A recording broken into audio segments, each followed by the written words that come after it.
बच्चों, welcome to doctor अड्डा। मेरा नाम है भारती और मैं आपकी ज़ूलॉजी एजुकेटर हूं। आज के इस 5 मिनट के सेशन में हम लोग करने वाले हैं रिवाइज अपना मसल कॉन्ट्रैक्शन।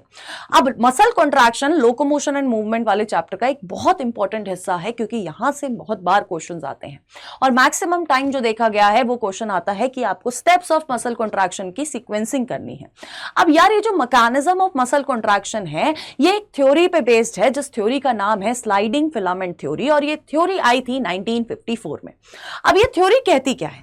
अगर हम लोग इसको सिंगल लाइन में पढ़ना चाहें तो ये थ्योरी कहती है कि मसल फाइबर्स का कॉन्ट्रैक्शन तब स्टार्ट होता है जब आपका थिन फिलामेंट आपके थिक फिलामेंट के ऊपर स्लाइड करता है। जब ये स्लाइडिंग होती है उसी समय मसल फाइबर का कॉन्ट्रैक्शन स्टार्ट होता है। तो ये स्लाइडिंग बहुत जरूरी है मसल फाइबर के कॉन्ट्रैक्शन के लिए। अब अगर हम लोग इसका डिटेल स्टेप्स देखते हैं तो सबसे पहले एक गुरुजी बैठे हुए हैं जिनके इशारे पर ही मसल कॉन्ट्रैक्शन होगा, यानी कि जो आपका सेंट्रल नर्वस सिस्टम होता है बेटा जी, वो क्या भेजता है? वो एक सिग्नल भेजता है वाया मोटर न्यूरॉन। अब ये जो मोटर न्यूरॉन है सिग्नल लेके आती है और एक न्यूरोट्रांसमीटर रिलीज करती है। उस न्यूरोट्रांसमीटर का नाम है एसिटाइल कोलिन। अब जैसे ही एसिटाइल कोलिन रिलीज होता है उसी टाइम एक एक्शन पोटेंशियल जनरेट होता है। कहां पर? सार्कोलेमा में। अब ये सार्कोलेमा क्या है? सार्कोलेमा बेटा जी आपकी प्लाज्मा मेम्ब्रेन होती है, किसकी?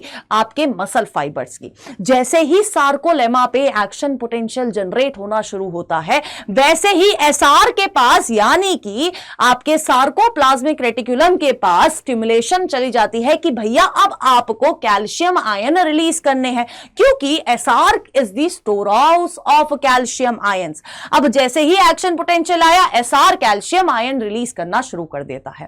अब ये जो कैल्शियम आयंस है, अगर इनकी क्वांटिटी बढ़ती है तो आपकी जो स्लाइडिंग हमने जो बात करी थी वो स्लाइडिंग स्टार्ट होती है, और जैसे ही इनकी क्वांटिटी वापस कम होती है, यानी कि ये बैक टू पवेलियन जाते हैं, बैक टू सार्कोप्लाज्मिक रेटिकुलम जाते हैं, तो ये जो स्लाइडिंग होती है वो टर्न ऑफ हो जाती है।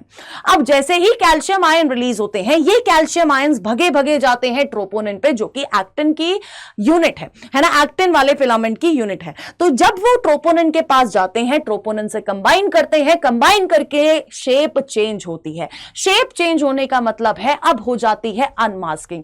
जैसे ही अनमास्किंग होती है वैसे ही globular head of myosin, myosin का जो ग्लोब्यूलर हेड है, हेवी मीरोमायोसिन वाला जो पार्ट है, वो भगा भगा आता है और सबसे पहले क्या करता है? एटीपी को हाइड्रोलाइज करता है।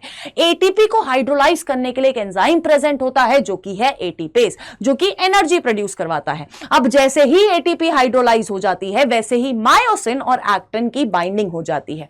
अब जब ये बाइंडिंग करने के बाद होता है क्रॉस ब्रिज की फॉर्मेशन। अब क्रॉस ब्रिज बनता है। अब जब ये क्रॉस ब्रिज हो जाता है, इसके बाद मेन काम शुरू होता है। मेन काम क्या है बेटा जी? सबसे पहले जो एक्टिन फिलामेंट है वो towards the centre of A band move करेगा, जिसके वजह से आपका जेड लाइन भी इनवर्ड्स मूव करेगी।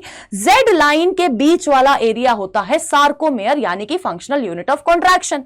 अब ये सार्कोमेयर की जो एरिया है वो भी क्या करता है? शॉर्टन करता है। सार्कोमेयर के साथ साथ एच जोन भी नैरो डाउन होता है। एच जोन यानी कि हेंसन जोन होता है बेटा जी, जहां पर आपको क्या करना है? ये वो एरिया है जहां पर ओवरलैपिंग नहीं है, यानी कि सिर्फ आपको थिक फिलामेंट्स देखने को मिलेंगे। अब आई बैंड की लेंथ भी डिक्रीज होती है, बट एक ऐसा बैंड है जिसकी लेंथ पे कोई असर नहीं पड़ता है, वो है आपका ए बैंड। तो यहां पर आपको याद रखने वाली चीज है कि आपकी सार्कोमेयर शॉर्टन हो रहा है, एच जोन नैरो हो रहा है, आई बैंड जो होता है उसकी लेंथ डिक्रीज होती है, और ए बैंड आपका सेम रहता है, और जेड लाइन आपकी इनवर्ड्स की तरफ मूव करती है। इसके बाद जैसे ही ये कॉन्ट्रैक्शन वाला पार्ट होता है, इसके बाद आपकी एडीपी रिलीज होता है और एक इनऑर्गेनिक फॉस्फेट रिलीज होता है, और फिर आपकी मसल्स वापस से रिलैक्स स्टेट में चली जाती है। ये एक पूरा फ्लो होता है जब हम लोग बात करते हैं मसल कॉन्ट्रैक्शन के मैकेनिज्म की, और इससे हर बार क्वेश्चन पूछा जाता है, तो एक इंपॉर्टेंट टॉपिक है। तो आई होप आपको ये टॉपिक समझ आया होगा। डिटेल लेक्चर्स के लिए आप प्रारंभ सीरीज में आ सकते हैं, और अगर आप लोगों को एक ढंग से, जहां पर आपको डीपीपी मिल रही है, पर्सनलाइज लर्निंग मिल रही है, पर्सनलाइज मेंटरशिप मिल रही है और टेस्ट सीरीज मिल रही है, अगर आप ऐसा बैच खरीदना चाहते हैं तो आप हमारे जज्बा बैच में एनरोल एनरोल कर सकते हैं, जिसका कोड है ZBBS, जिसको यूज करके बेटा जी आपको 40% तक का डिस्काउंट मिल जाएगा, यानी कि 1999 में आपको पूरा कोर्स मिल जाएगा। अब ये कोर्स परचेज करने के लिए आपको अड्डा 24/7 की ऐप पे जाना होगा। तो अगर आप चाहते हैं एक पर्सनलाइज मेंटरशिप वाला बैच, तो जल्दी से जाके एनरोल करें। और आई होप मसल कॉन्ट्रैक्शन आपको समझ आया हो। बाय बाय, थैंक यू, मिलते हैं नेक्स्ट वीडियो में।